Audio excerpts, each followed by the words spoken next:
Allez, retour sur notre plateau vidéo ici au village des recruteurs Grand Lyon Métropole, 3e édition jusqu'à ce soir 17h. On va parler l'un des secteurs qui recrute beaucoup, c'est l'informatique avec des centaines et des centaines d'offres dans l'informatique, des entreprises qui recrutent, également des écoles. Il y a beaucoup d'écoles à Lyon, il y en a une nouvelle qui arrive. On a son président fondateur qui est avec nous, Olivier Comès. L'école s'appelle Estiam, elle l'ouvre à la rentrée prochaine dans le 7e arrondissement. Bonjour Olivier Comès. Bonjour. En deux mots, la spécificité de Estiam par rapport aux autres écoles informatiques que l'on connaît déjà à Lyon. Estiam, c'est d'abord une école qui est extrêmement professionnalisante, d'où notre présence sur le salon, avec une démarche qui consiste à former les étudiants à l'informatique, mais en même temps à adapter le contenu pédagogique aux entreprises que ces étudiants vont rejoindre. Donc on va par exemple décliner notre cursus par exemple sur des technologies utilisées dans le secteur de la finance qui vont être utilisées par des étudiants qui vont travailler pour des banques, ou dans le secteur industriel pour des étudiants qui travailleront pour des constructeurs automobiles. Aujourd'hui, ce que vous recherchez aujourd'hui, clairement, ce sont des jeunes, des étudiants ou des nouveaux bacheliers qui ont l'envie et qui ont la fibre de pour travailler dans l'informatique. Il vaut mieux qu'ils soient passionnés pour rejoindre notre école parce qu'ils vont en prendre pour 50 ans. Donc passer les 5 années de formation, ils vont avoir toute leur carrière professionnelle et puis on voit bien que la retraite, elle ne va pas se rapprocher, elle va plutôt se rallonger. Donc on peut prévoir au moins 45 ans de carrière, ça fait bien 50 ans s'ils viennent nous rejoindre. Donc il vaut mieux qu'ils soient passionnés. Vous étiez là déjà hier, quels sont les profils que vous avez rencontrés ici? Alors on a rencontré en fait deux types de profils. Soit des jeunes qui sont passionnés d'informatique, qui cherchent un débouché quand ils auront obtenu leur baccalauréat, et d'autres étudiants, soit qui étaient en cours de BTS ou en licence et qui cherchaient comment poursuivre leurs études supérieures en informatique, de préférence en alternance. Et donc ces étudiants, ils recherchent d'abord une entreprise et en même temps une école qui puisse les former sur les technologies qui les passionnent. Donc eux ne perçoivent déjà plus l'informatique comme un secteur générique, mais ils vont regarder plutôt différentes filières dans l'informatique, par exemple le développement d'applications mobiles, toute la partie système, réseau, le cloud, ou des technologies autour du big data, qui sont des filières que nous offrons. Et donc ces étudiants cherchent à se spécialiser en même temps qu'ils cherchent une entreprise d'accueil pour financer leurs études. Un étudiant en informatique et en plus spécialisé, pour vous, c'est génial, puisque vous leur vendez du débouché quasiment presque 100% d'embauche derrière, quoi. Alors, là-dessus, c'est vrai qu'on a un taux de placement qui est... on va dire qu'on a 100% de taux de placement avant à la fin des études, puisqu'ils sont tous placés en alternance, donc ils sont salariés.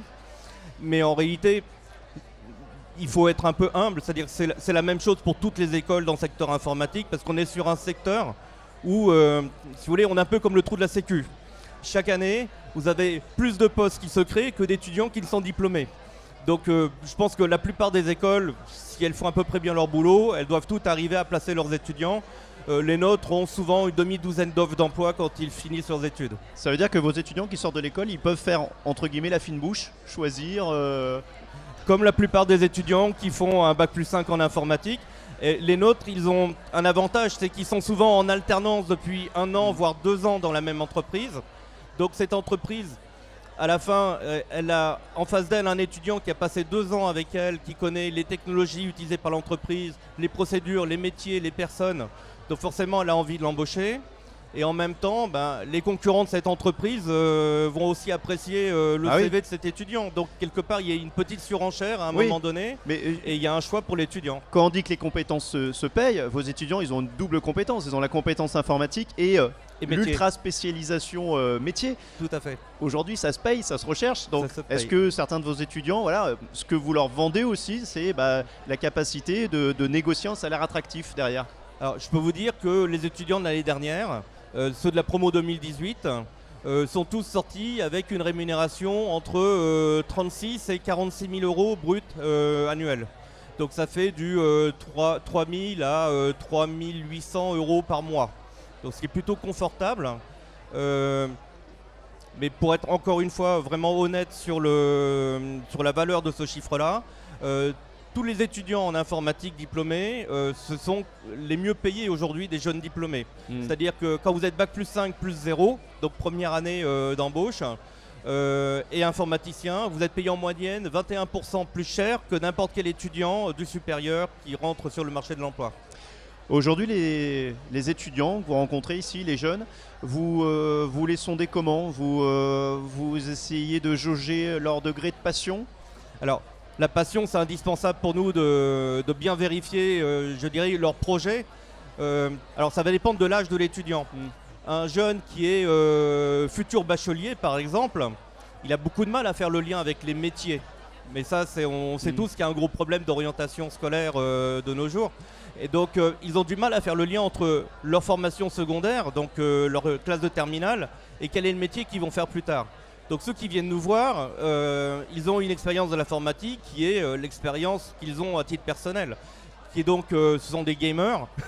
Donc ils jouent, l'ordinateur est leur ami, ils arrivent à discuter avec leurs amis, ils chattent ou ils regardent la télé mais sur un laptop parce qu'ils ont téléchargé les séries qui leur plaisent. Donc c'est ça le lien qu'ils ont avec l'ordinateur. Et pourtant, ils viennent dans la vraie vie. Et là, voilà, il faut qu'ils arrivent dans la vraie vie. Et tout l'enjeu pour nous, c'est de leur montrer quel sera leur quotidien s'ils deviennent informaticiens. Le but, c'est d'éviter de leur faire un cadeau empoisonné et de les laisser venir dans l'école s'ils n'ont pas cette passion derrière. Si c'est juste une passion du jeu, ils vont être déçus ensuite quand ils vont se trouver dans une entreprise qui va leur demander de faire un logiciel de gestion ou de comptabilité. Une toute dernière chose, rapidement, est-ce que vous leur dites aussi, ces jeunes qui veulent travailler dans l'informatique, attention, va falloir être réactif, proactif, il va falloir être prêt à se former tout au long de sa vie parce que les métiers évoluent sans cesse, les métiers disparaissent, réapparaissent ou de nouveaux arrivent. En fait, ce que vous venez de décrire, c'est une réelle opportunité en réalité pour eux parce qu'on est sur un secteur qui est sans cesse en renouvellement. On entend tous les jours parler de nouveautés, de nouvelles technologies qui débarquent. Et donc, c'est aussi une opportunité pour les gens qui travaillent dans ce secteur de pouvoir se réinventer sans cesse, de ne pas s'ennuyer au travail et d'avoir toujours ce défi de pouvoir aborder l'innovation. Donc ça, c'est vraiment passionnant parce que notre vrai métier, en fait, c'est d'aller à la rencontre de quelqu'un qui ne connaît pas l'informatique. Je sais pas, moi, ça peut être un trader, un directeur marketing, quelqu'un qui est patron d'une chaîne de production et essayer de comprendre ses besoins et lui apporter une solution avec des nouvelles technologies, solution que lui ne peut pas entreapercevoir. Et donc le défi justement c'est de révolutionner le métier des personnes, d'où le nom de notre école qui est l'école supérieure des technologies de l'information appliquées au métier. Donc de révolutionner le métier de cette personne à travers ces nouvelles technologies.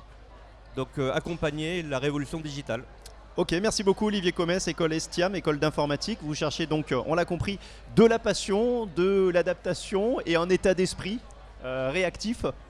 Et passionné. Si possible. Voilà, une interview à retrouver sur votre page Facebook et YouTube, Le Village des Recruteurs. Merci beaucoup. Merci beaucoup.